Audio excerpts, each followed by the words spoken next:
السلام علیکم جی، میں بہت اچھی ویڈیو لے کے آیا ہوں علامہ خادم حسین کی، اور چھوٹا سا کلپ ہے، اتنا بڑا نہیں ہے، ضرور سنیے گا، مزہ نہ آئے تو پھر کہنا کرنا کہ اسلام دی خاطر میرے آقا نو ایتھے پتھر لوگا مارے مولانا یہ تو میں حدیث بیان کر دیں میری اپنی زبان جلدی پھیرویاں کرسیاں دے بہ کے 20 قسم دے کھانے کھا کے اسلام تے لوگ تبصرے کرنے تو دس تو تے اسلام دی خاطر کسی نو ناراض کد نہیں کیتا، کوئی اسلام دے بارے بک بک بھی کر جائے تو کہتے چھڈو مذہبی بات ہی نہیں ہونی، حضور دے بارے کوئی بکواس کر جائے لوگ کہتے مولانا اتنی سختی نہیں ہونی چاہیے، بچیا کے وے دین اسلام اسا چھڈیا کے وے اسلام دا، برما وچ اسی برباد، افغانستان وچ اسی برباد، یمن وچ اسی برباد، عراق وچ اسی برباد، شام وچ اسی برباد، مصر وچ اسی برباد، بوسنی وچ اسی برباد، چیچنی وچ اسی برباد، پاکستان وچ اسی برباد۔ دسو جی مسجد دے سپیکر اتر گئے، مسجد دے سپیکر اتر گئے تے سینمے دے بورڈ نہیں اترے۔ اے تسی لکشمی چوک پہ ادھر جاؤ تے بندے نا حیا نہ سر نہیں چکے جانا، ادیاں دیاں مسلمان عورتاں ٹنگیاں نو نا جسم وکھاؤن جسم وکھاؤن واسطے بیٹھے مسلمان عورتوں دے جسم وکھائے جاندے، اے اندر فلم چلتی۔ سینمے دے مالک دا مطلب اتنے تکڑے سن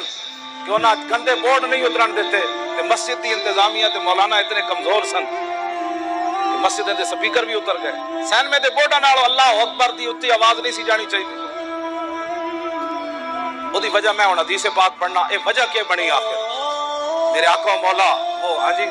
فلسفیوں سے جو حل نہ ہوا، نقطہ بروں سے جو کھل نہ سکا، وہ کھول دیا کملی والے نے چند اشاروں میں۔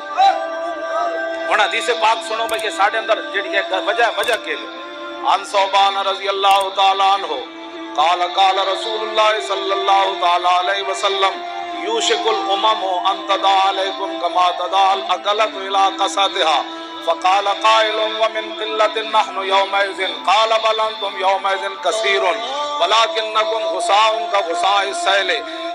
قال بل انتم يومئذ كثير ولكنكم غثاء كغثاء السيل ولينزعن الله من صدور عدوكم المهابة منكم وليقذفن في قلوبكم الوهن قال قائل يا رسول الله وما الوهن قال حب الدنيا وكراهية الموت۔ حضرت صوبان فرماتے ہیں حضور نے فرمایا ایک وقت آئے گا ساری دنیا کٹھی ہو کے کوئی نیٹوں کے بہانے کوئی شدت پسندی کے بہانے، کوئی دہشت گردی کے بہانے، کوئی جناب مولویوں یہ بڑی سخت باتیں کرتے ہیں، کوئی معتدل قسم کا اسلام لاؤ جس کے اندر جہاد نہ ہو، معتدل قسم الحمد تو لے کے والناس تک۔ میں نو نہیں پتا کہ لوگ کیڑی آیت کا ترجمہ کر دیں کہ پوری دنیا دے مسلمان لٹے جان اور امن کا درس صوفیزم کے نام پر۔ یہ بھی میں گل کر جاؤں، داتا صاحب کمال گل کی تھی، شکر ہے داتا صاحب لکھیا